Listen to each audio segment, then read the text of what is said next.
nais ko pong ipag-alala ang aking sarili. Ako po, si Jason Tremeliano. Ang pamagat sa aking lahat ay korupsyon. Korupsyon, mga kongresman na mahilig sa kickback, mga kontraktor na substandard ang materyales, mga tao sa DPWH na mukhang pera. Nasaan ang puso nyo? Nasaan ang konsensya nyo? Magnakaw ng bayan, paano kayo nakakatulog?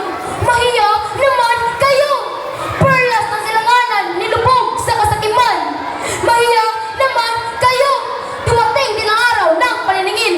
Kaming mga kabataan na pag-asa ng bayan ay walang matutunguhan dahil sa inyong kasakiman. Mahiya naman kayo! Habang nilulok nyo ang ginto, kaming mga kabataan ang kumakain ng basura. Kaming mga kabataan ang kawawa. Maawa naman kayo kung may konsensya pa kayo. Maawa naman kayo kung may Diyos pa kayong paniniwalaan.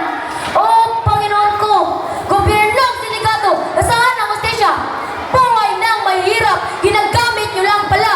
Sa halip na tumulong ay ninakaw pa. Ngunit ang bayan ay pumabangon kahit sila'y nagtatagumpay sa ngayon. O Panginoon ko, gabayan niyo sana ang aming mahal na bansa. God save the Philippines. Yay!